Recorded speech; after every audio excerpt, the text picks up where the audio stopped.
You're listening to the Veteran Etc. podcast, as there's always more to be said about a veteran. Join your host, Mike Kim, a veteran, ex-monk, seasoned war trauma therapist, and writer, as he shares his years of research in veteran readjustment culture and the meaning of warrior life. Now, here's your host, Mike Kim.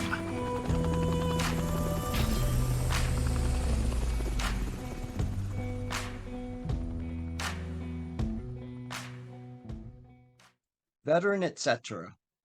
This is a veteran-based show dealing with the culture of readjustment and how veterans contribute and how civilians also contribute to the warrior life. Today, I am honored to be in the midst with the one and only Dr. Martin Levinson. Dr. Levinson is currently a faculty member with the Osher Lifelong Learning Institute at Stony Brook University. He recently was the president at the Institute of General Semantics. He's also presently a trustee there.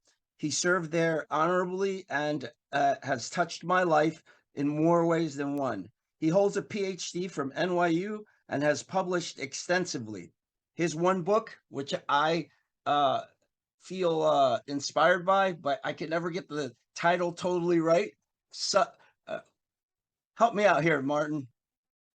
It's a sensible thinking for turbulent times. Yeah, I always say sensible thoughts in turbulent times, but I wanted the author to correct me on that. He has done incredible work in helping youth when he was with the city of New York as a director in the area of drug abuse, substance abuse prevention. He's been involved in countless lectures and presentations spreading as I would say, good news about general semantics. He and I have done some pioneering work in the area of looking at general semantics in this present situation of the global war on terror and beyond. And so I'm happy to be here with Dr. Levinson. How are you, sir? I'm well, thank you, and I'm happy to be here with you, back with you. Great. And I just wanted to say, what are some of the things happening with general semantics right now, and some things about you that I had left out? Well, you've given me actually a pretty good introduction. I don't think there's too much you have left out. I'm doing lectures, as you say, at different places. I'm with Stony Brook University at the Osher Lifelong Learning Institute. I also do local lectures here on Long Island, predominantly at libraries and things like that. I'm finishing some books. I'm doing some articles, but basically, I think you give me a pretty good overview, pretty good biography. Now, what was your second part of your question? Oh, well, I also wanted to know a little bit about your writing. You wrote, what are some other books that you wrote? Because I was intrigued. You have a great span, not just in the area of general semantics, but you also write about poems, you write different things, and I think that's that's a very interdisciplinary approach. It is. Well, I've published a couple of years ago. I published a book of poetry. The last book I published, actually, before that one, was a book of fairy tales, but fairy tales for everyday living. It was called Practical Fairy Tales for Everyday Living, which is another good book I would recommend to your audience because it sort of presents general semantics in an easy to access form. They're fairy tales, they're parables, and I think if you read them, you really get to the nub of general semantics.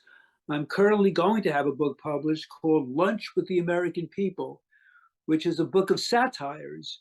One of the things I like to do is look at the current situation and satirize them, because instead of just arguing and yelling and being outraged about it, what I like to do is sublimate it, make it more creative. So I write satires about things I don't particularly like. So that book should be coming out within the next year.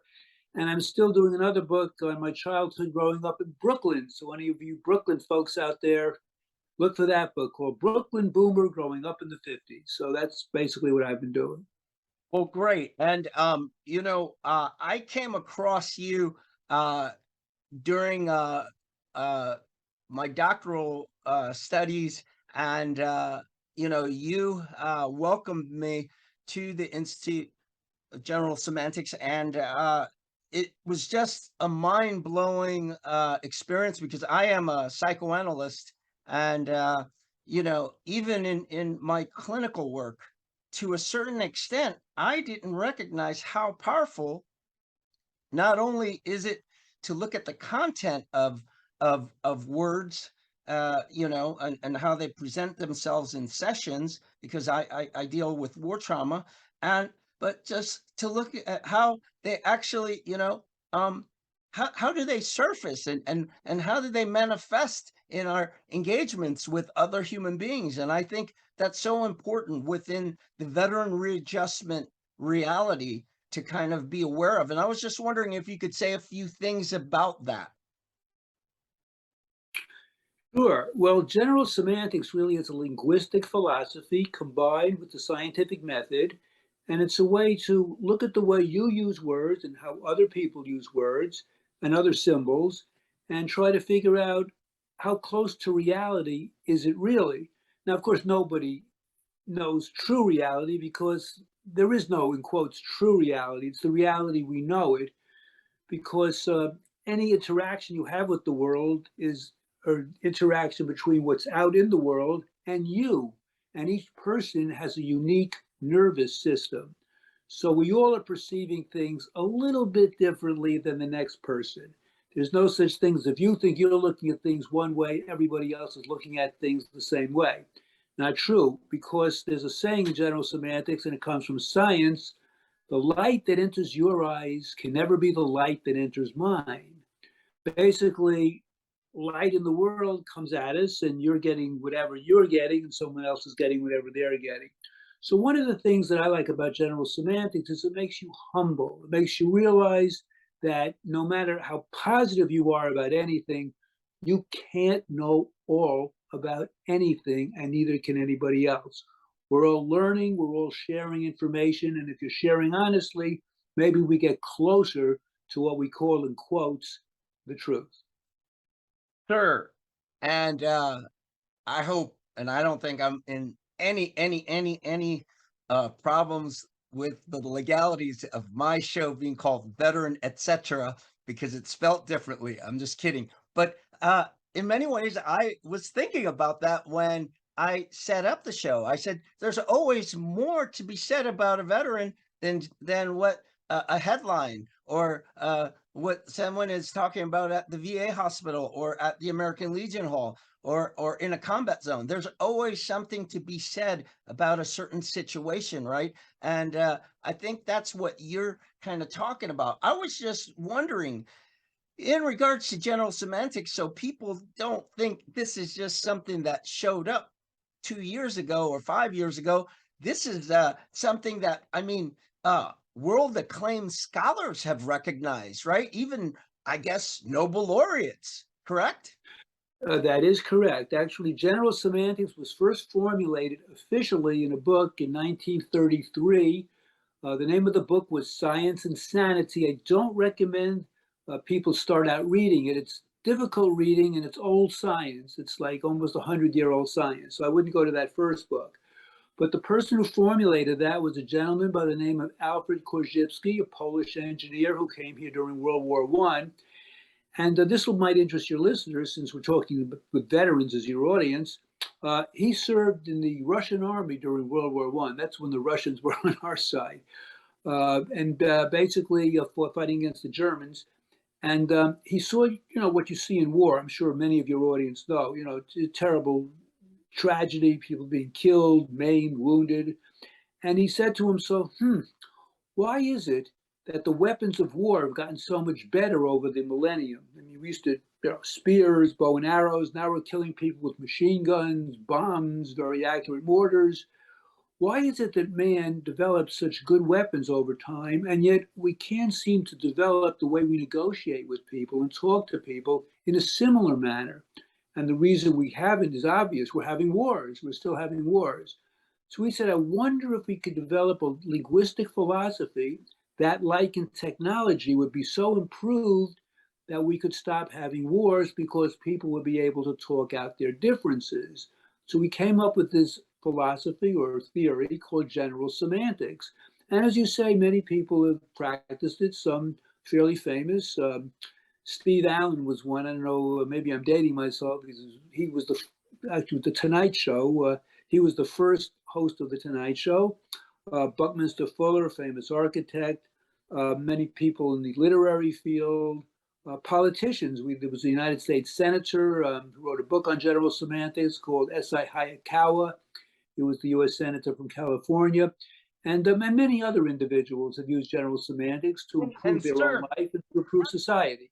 Yes, sir. And also, for all you clinicians out there, know that Albert Ellis, the REBT, as far as certain people, the father of cognitive behavioral therapy, recognized general semantics and also was part of a lot of the lectures, right? In general semantics, right?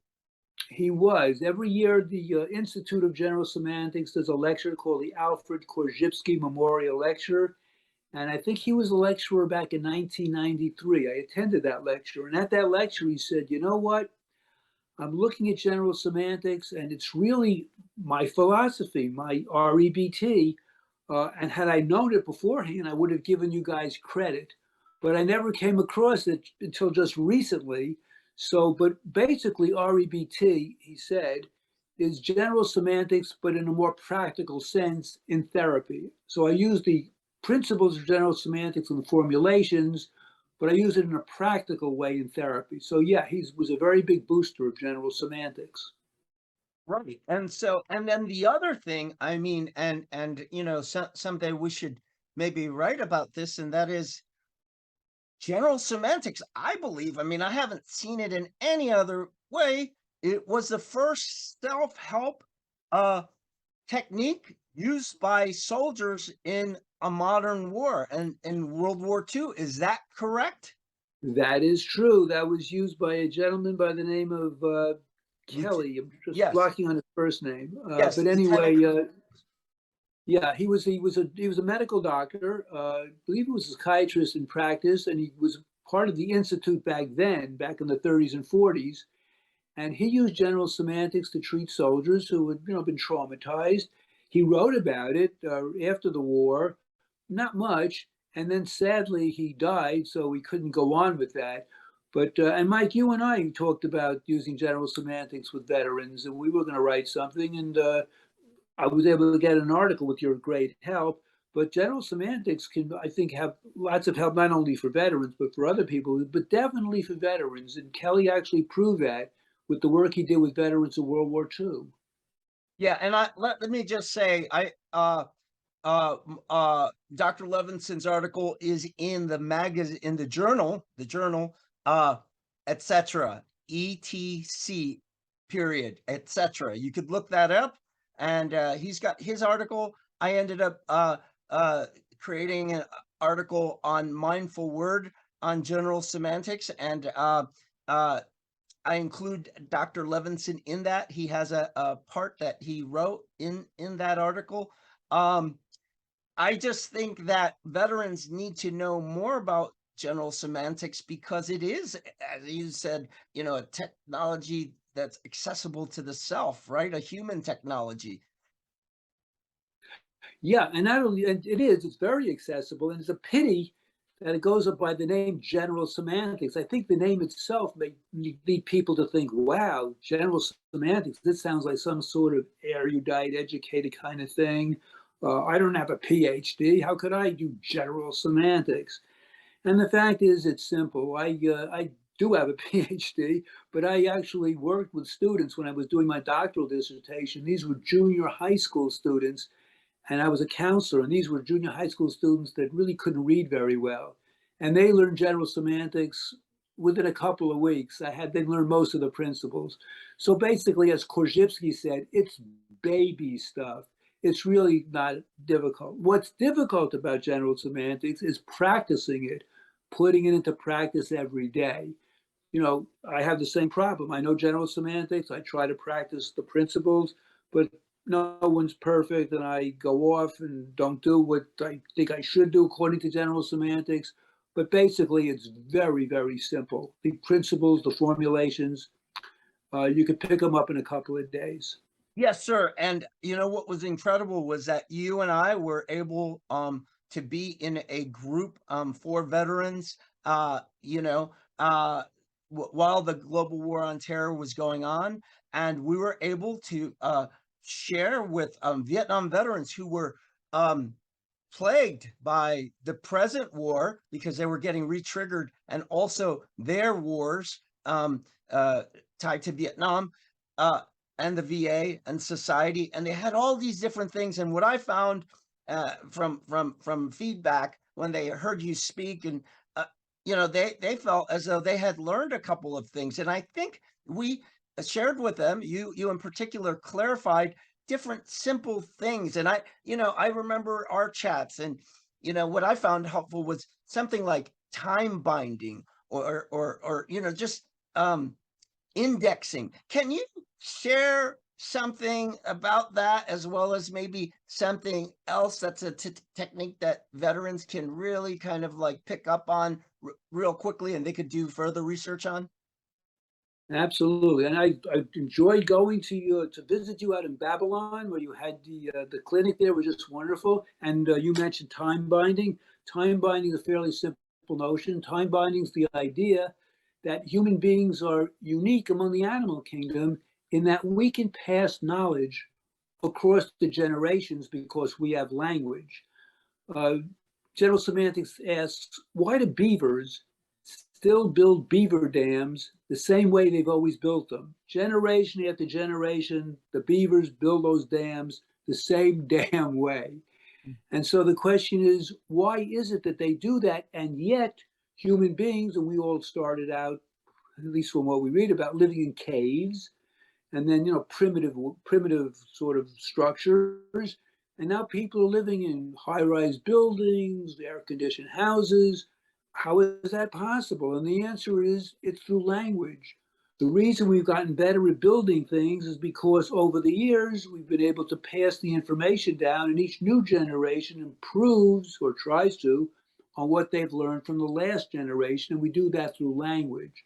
So the idea of time binding is, we're a unique species because we do that. Now, general semantics has other simple formulations. One of the best ones, I'd say, in used in therapy, just for people in general, is to delay your reaction. Korzybski noted that animals respond instinctively. You kick a dog, he's going to bark. He may bite you. He won't even think about it. He just do that. He'll just do that. But if you kick a person, they may also do that, but they may not. They may think, why am I being kicked? Does it make sense for me to react, particularly if the person who's kicked me has a gun in their hand and I don't? Actually, Ellis gave an interesting story about doing that. He talked about a person being on a bus, and he was being jostled by someone, and he was annoyed, and they kept getting jostled by them, and he was really going to just say, just cut that out, stop that. And then he looked around and saw the person was blind. So blind person couldn't tell what he was doing. So the thing is, and even in arguments, we've all had arguments where someone says something, we immediately react with something. Someone calls you a name, you immediately react to call them a name, and the argument spirals. But you don't have to do that. Because if someone calls you a name, what is a name? It's the column of air. That's all words are. Column of air. If someone hits you over the head with a baseball bat, that's a different story. You'll see the damage. If someone calls you a name, the damage is the damage you inflict on yourself by being so angry or hurt by the name that you're being called. You don't have to react that way. You can say to yourself, oh, this guy's called me a name, or her. They have a problem. Maybe you want to react with a name. Maybe you want to say, you know, I'm just not interested in talking, or is that going to really be helpful if we call each other names? You have options. But the idea is you don't have to react immediately. That's something that you may want to think about the next time you're in an interaction where you think it could get out of hand. Thank you so much. And veterans out there know that when he was talking on time binding, to contextualize that in the field, guys, and gals, the thing about it is the time binding. When you use for example, notice we don't have flamethrowers in combat like in World War II. We decided to have a more humane use of warfare and not use the flamethrower.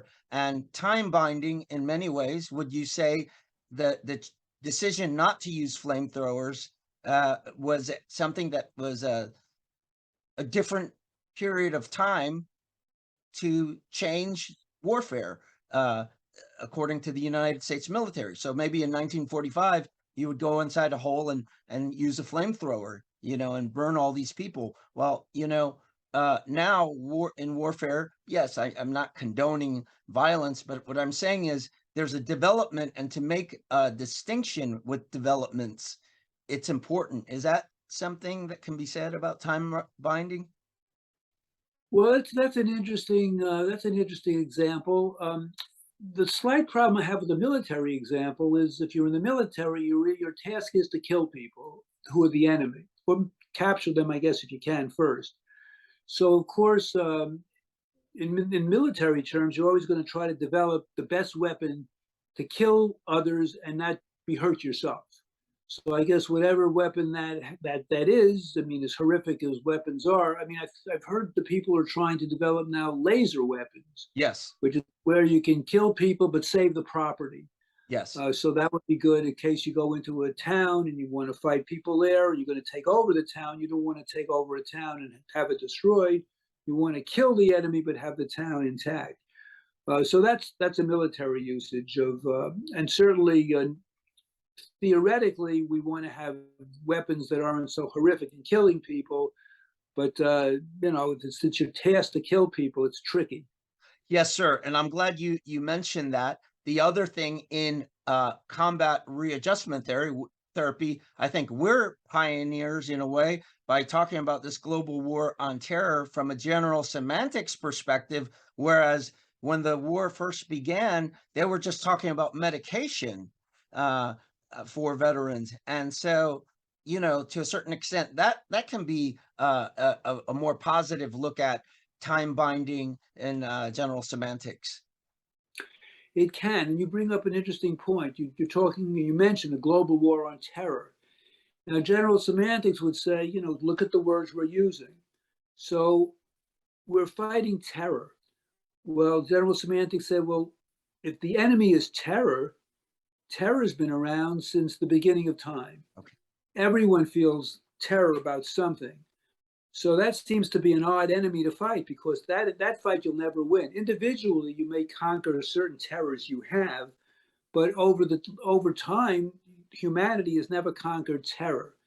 So I think the global war on terror was what politicians came up with to justify going into Iraq. Yes. But actually, it wasn't a global war on terror. It was a global war on people who are trying to kill us, or who we think are trying to kill us. And so it would have been more honest to say we're fighting a global war on people who we call terrorists, who are trying to kill us. Of course, even the definition of terrorist is interesting, because we call them terrorists, but of course the enemy calls us terrorists. So the fact is, where you sit is where you stand. And you go back to the Revolutionary War. You know, we fought the Revolutionary War. George Washington is a hero. We look at the English as, you know, they lost the war. Now, of course, if in the Revolutionary War, the English had won the war, then George Washington would have been the traitor, and we'd be drinking tea. So the point is, you always look at the definitions that people are giving you and question them, like the global war on terror, which really makes no sense. Wonderful, because that you say that, because that made me think, and I almost forgot, but it made me think of another interesting thing in regards to media education, where general semantics during World War II helped people understand different points of view through using general semantics instead of just falling for good propaganda or bad propaganda. That being said, let me ask you this. You knew Dr. Neil Postman, the great media educator. And so what would you say to our listeners about like viewing the news right now? Because, gosh, I'm a veteran, and I know at times at the same time I'm a hippie, progressive. And so sometimes I'm like, Soleimani, yeah, he definitely deserved the shot, but then I heard that from this news. Oh, and then I heard this other news about this guy being shot. And so I automatically react.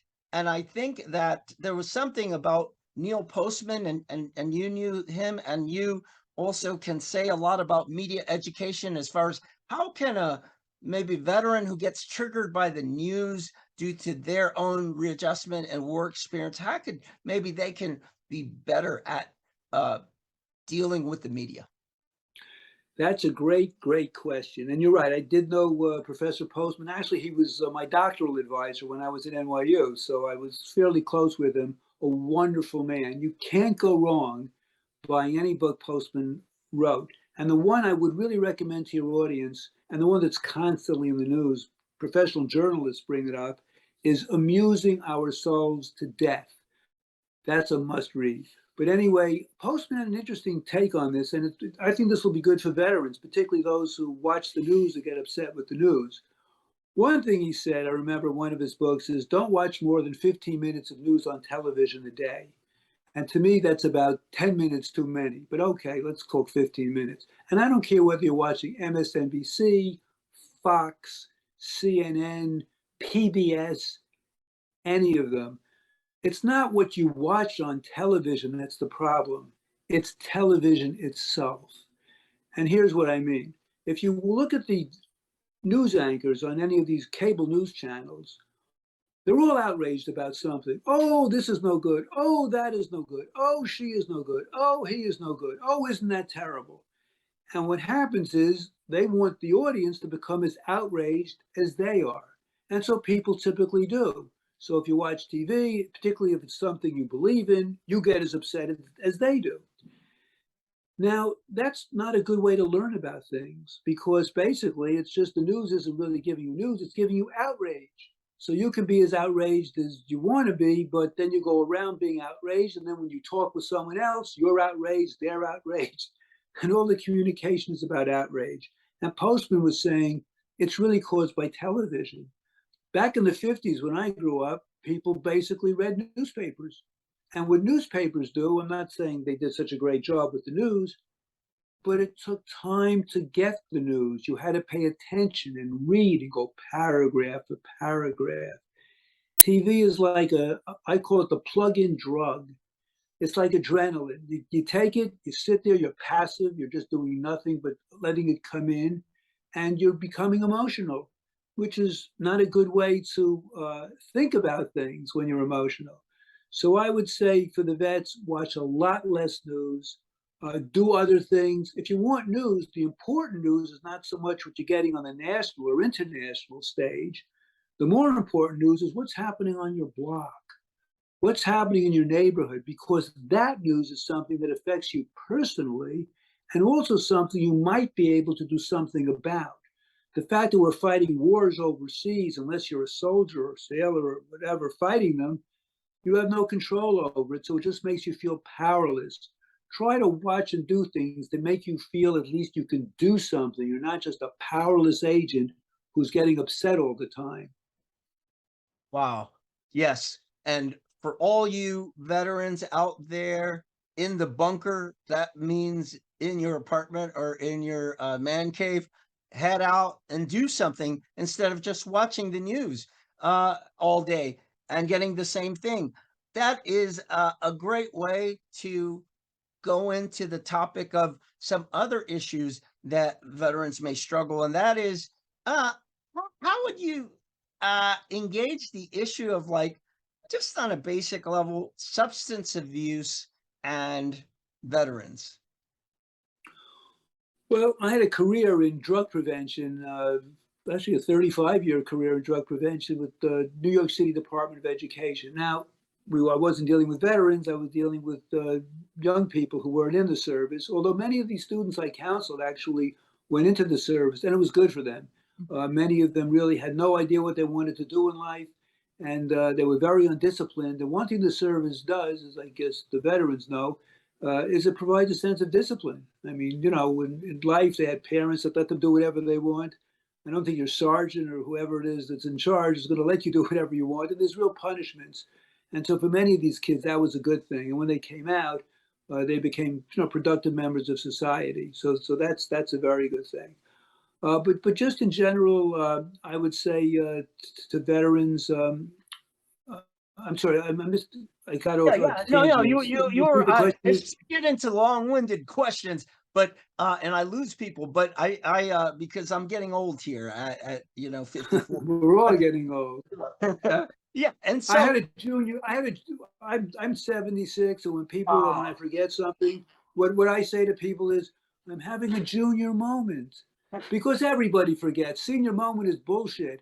Basically, no one. I mean, what is a senior moment? It's when an older person forgets something. But when a 22-year-old person forgets something, oh, I forgot. No, you had a junior moment. These are just words. People forget. But go ahead. yes, as far as a veteran who may look at trying to maybe take on a general semantics approach towards substance abuse, if they're at a Oh, yeah. veteran gala or if they're at a veteran party and they're just like, Yeah. they know they may have some substance abuse issue, and how could they maybe not self-talk, but maybe look at it clearly as it is, the situation in front of them? That's a good question. And actually, all we ever do to each other is self-talk. What is a thought but self-talk in your head? I mean, some people actually talk out loud their thoughts, and that's not terrible. People say, oh, he's crazy, he's talking out loud. I think actually it's a good thing sometimes. You're talking out loud, you're rehearsing. And in the street, everybody talks out loud because they got earplugs, listening to the phone. But in any event, when it comes to substance abuse, I think you could ask yourself, first of all, obviously, you only abuse things that feel good, right? No one has income tax abuse where, you want to just keep filling out income tax forms. No, you do substance abuse because whatever drug you're taking makes you feel good. And now the abuse part comes in because you're taking too much of it. If you just took a little bit occasionally, you might get away with it.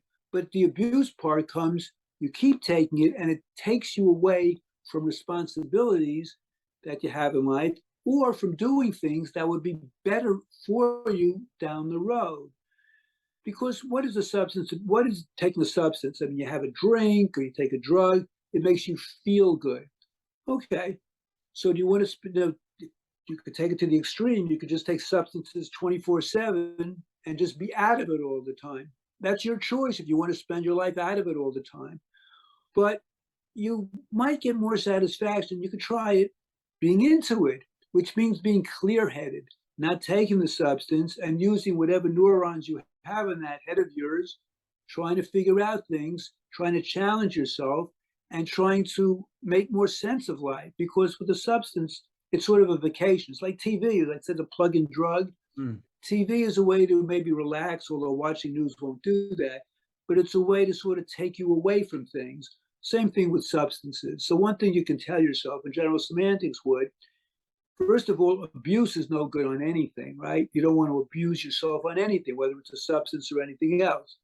And secondly, it may be okay on occasion to take something, but if you're abusing it, you're not really experiencing the fullness of life.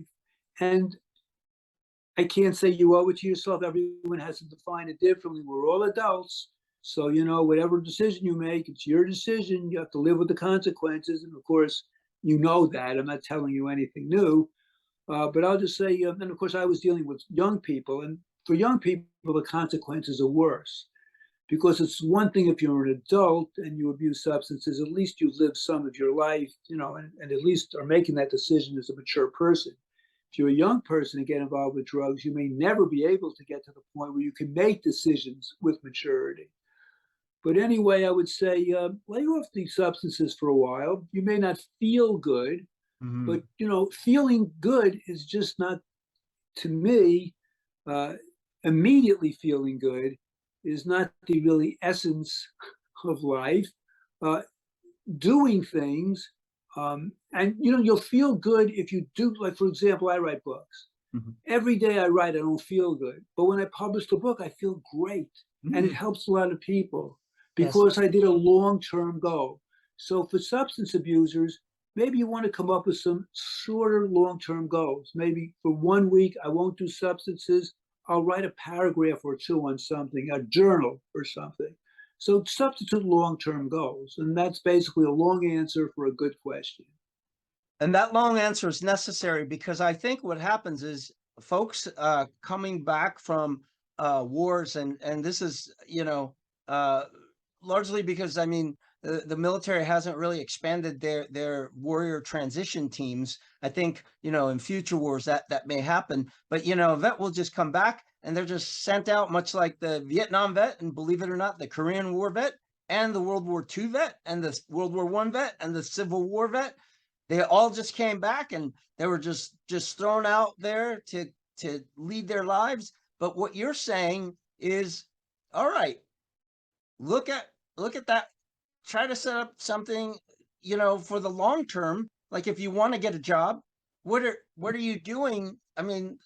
To get there, and that's something that you just said regarding the substance abuse that we could transfer into veteran readjustment in regards to finding a certain sense of purpose.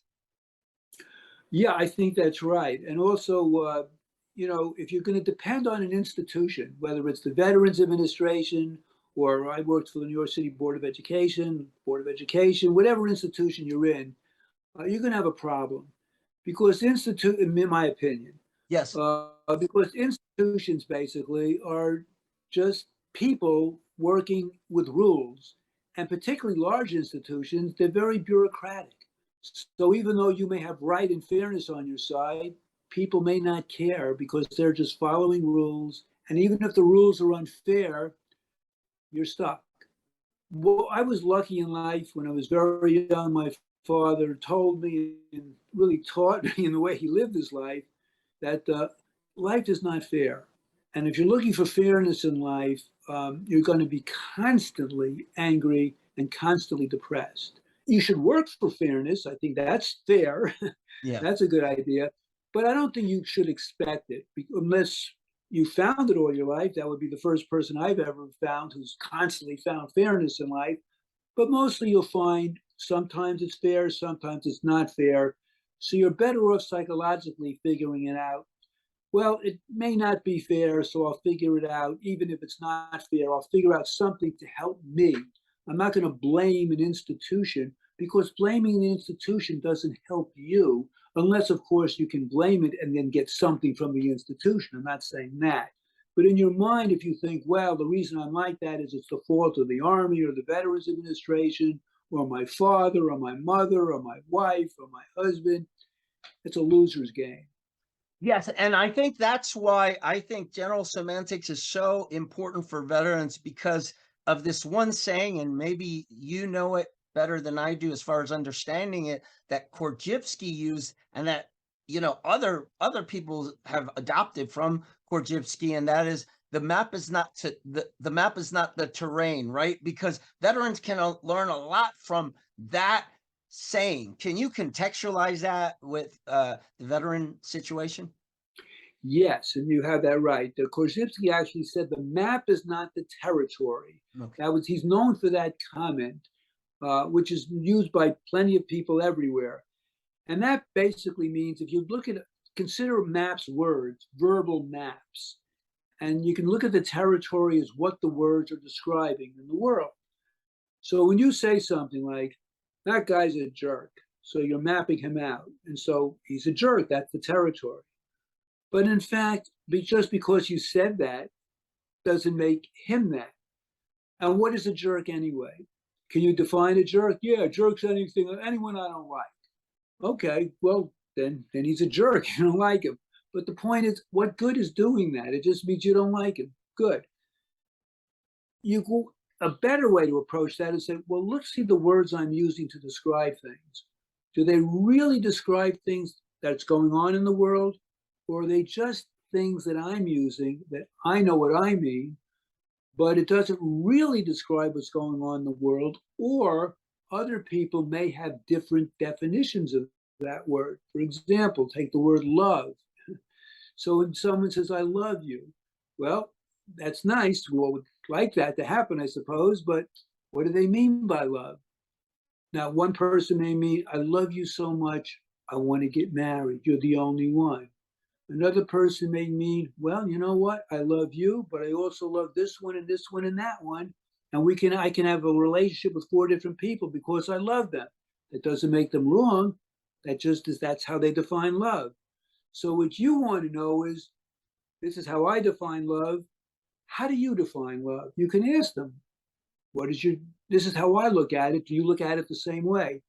So see if your maps are similar to the maps other people use for that same word, and also see if how you're using words describes the actual physical territory of the world. Are they accurate?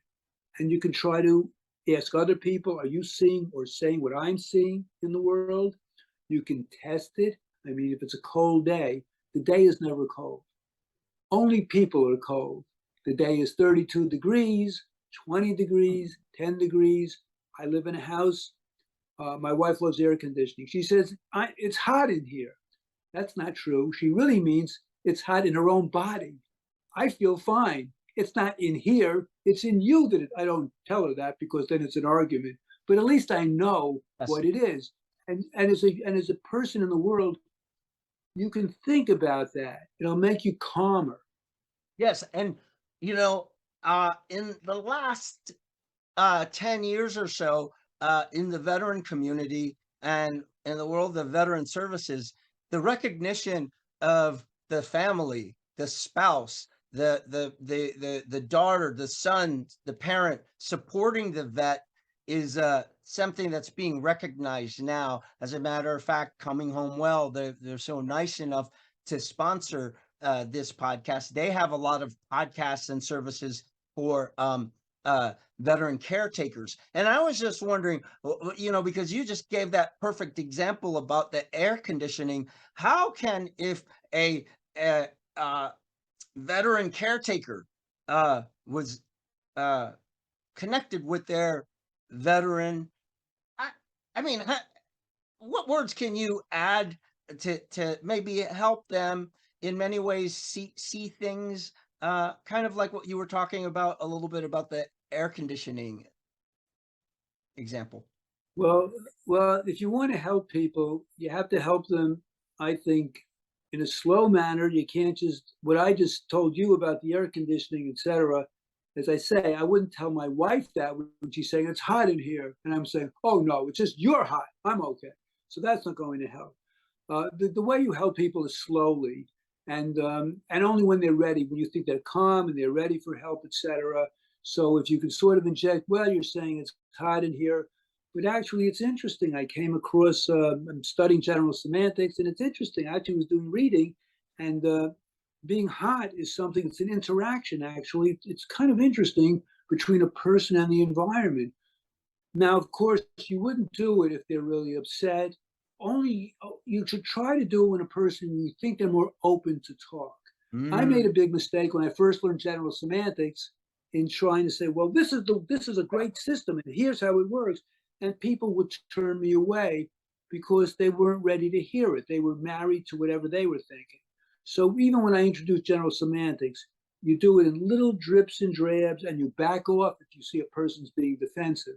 Because it's not about winning an argument. If you're a caretaker, it's about helping the person you're taking care of. That's the first order of business, I assume. That's fantastic. And I was just wondering, because vets get involved, like, they finally made that long-term plan using general semantics, and then they get hired, let's say, and they're at work, and the boss just yells at them, and they start getting a flashback of a superior, in a battlefield yelling at them, and are kind of trapped in that kind of thought. How do you think someone can use general semantics in that type of scenario I just presented? Well, that's tricky, and I haven't had that experience, but the way you're describing it, it sounds like a pretty awful thing. But basically, if you can do it, you can tell yourself, well, the boss is yelling at me. Let's say for something that's really it's not something really you should be yelled at. You did the right thing. He's acting badly. He's yelling at you. So you can tell yourself, well, the boss is being unfair.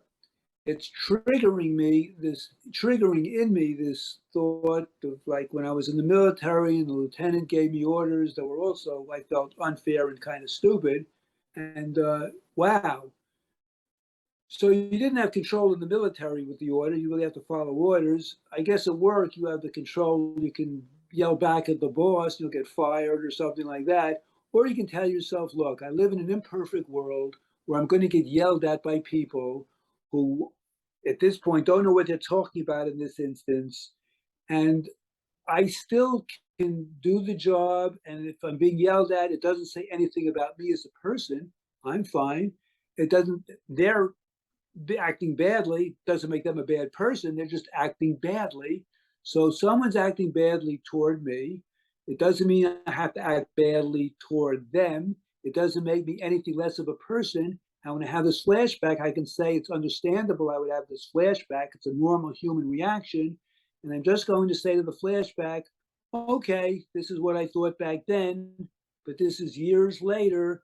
I can act differently because one of the things human beings do is, and everything does, the only thing permanent in life is change. We all change over time. And so I reacted back in 3 years ago that way. It's now time to react differently. I have the thought. It's not a great thought, but it's not killing me. So I'll just think to myself, it was a thought that might have been appropriate 3 years ago, not appropriate now. Now, would that be, let me ask the guru here, because I'm not sure, would that be an example of time binding in a way? By seeing it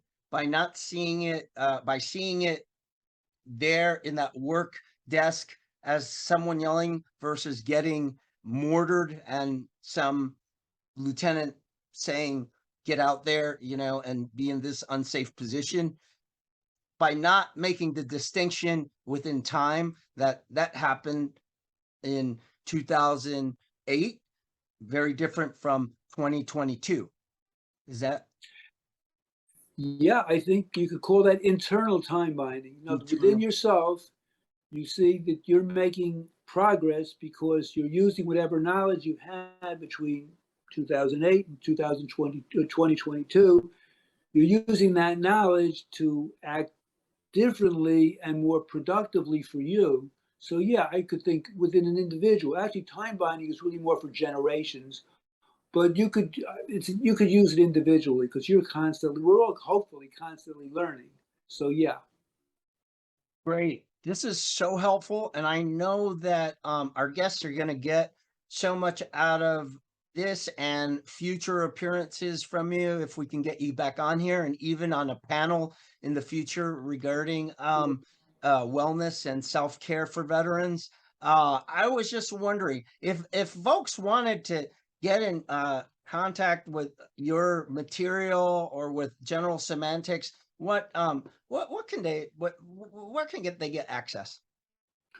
Okay, so the best way to get access, there's an Institute of General Semantics. I was actually the president there for 13 years, stepped down a couple of years ago.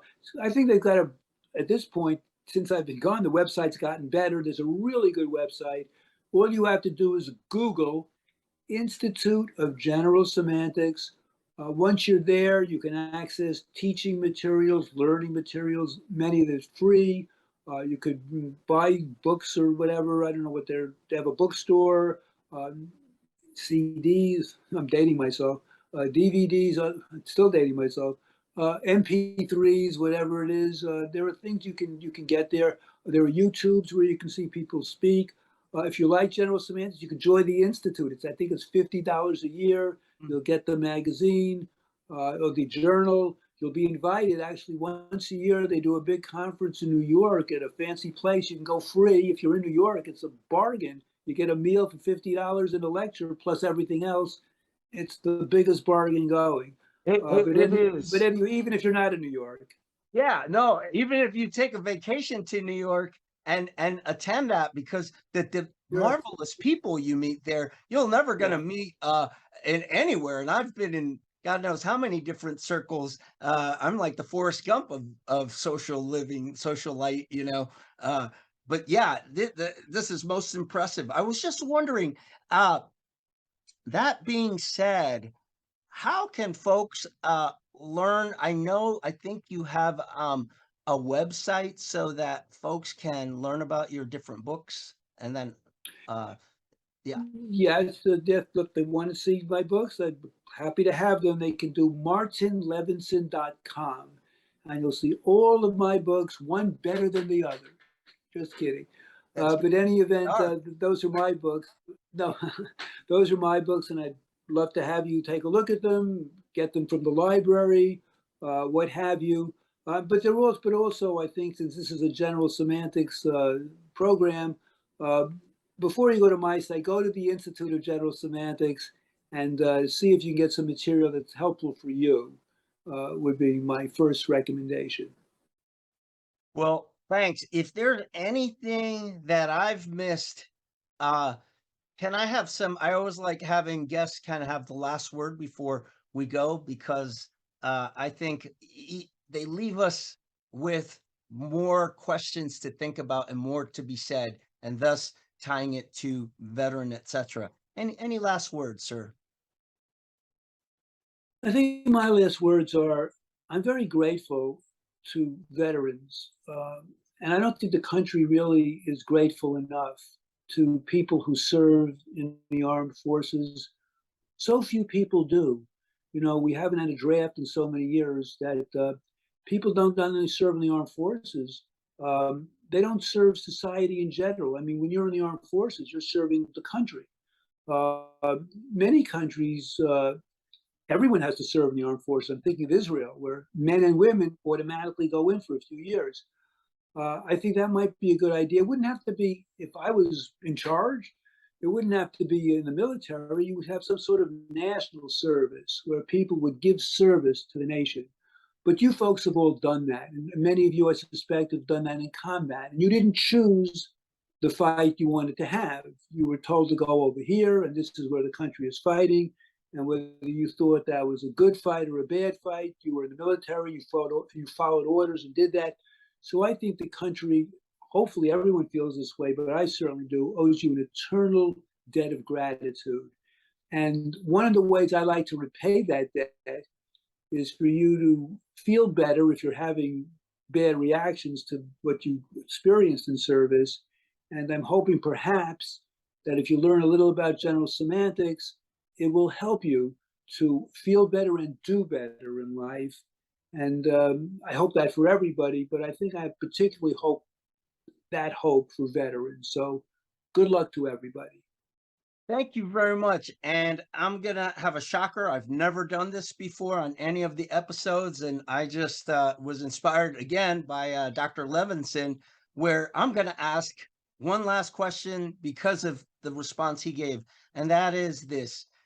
There are certain people within the veteran community, and Phil Clay wrote an editorial for the New York Times during the War on Terror, and he basically said, and David Brooks responded and everything, and there's just this big hoopla. I'm not saying one is right or wrong about this so-called veteran civilian divide.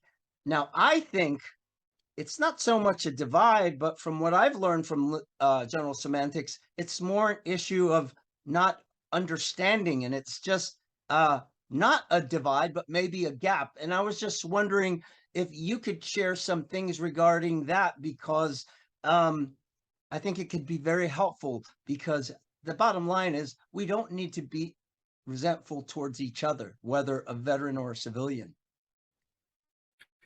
Oh, that's right. And I think the gap would be a nice way to describe it. And also, when you say a veteran or a civilian, it's not one or the other. A person is a veteran. What makes a person a veteran? Well, that's a person who was a civilian and at one point in their life, they went into the Army. They had a couple of years of service, or how many years, they came out, and now they're classified as a veteran. They're not a veteran, in my opinion. They've served, and now they're classified by, of course, the Veterans Administration as a veteran. And so they're in that category, a veteran. A civilian is a person who just hasn't served in the military. And I don't see there's really so much of a divide in the sense of, unless people who are civilians have something against veterans, but that's kind of a silly thing, because there are millions of veterans and millions of civilians. So do I speak for all civilians? Do you speak for every veteran? No. So it's too abstract a level to say there's a divide between civilians and veterans. Right. Too abstract. Yeah. Thank you. So folks out there recognize a lot of the arguments that are being said and the different monikers attached to veterans and civilians are very basic, but I mean, are very abstract and not getting down to, truly understanding the different definitions tied to these groups. And so I think Dr. Levinson has a lot to offer in regards to this gap, understanding this gap that I'm proposing, and that is so important as we continue on, because to be quite honest, I see myself as a civilian again. I'm not wearing a uniform anymore, and so I may be considered a veteran from the Department of Veterans Affairs, but I have a lot of commonalities with civilians, who may not have worn a uniform. So to be quite honest, I don't see it as a divide.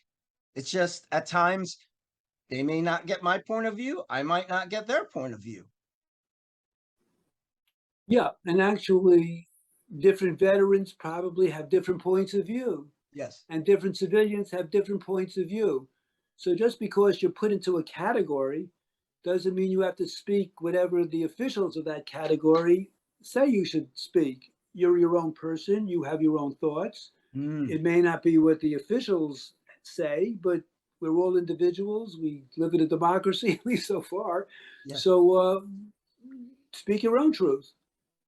Well, thank you very much, sir. I ended up, breaking my rule of giving the last word to the guest, but I just felt that was so powerful and very helpful to our community. And so I can't wait to see you here again in the future, sir.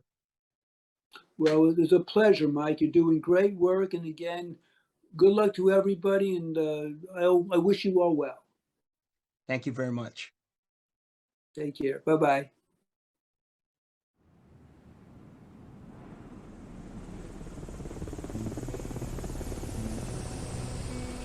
Veteran Etc. invites you to join us again with your host, Mike Kim, every Sunday.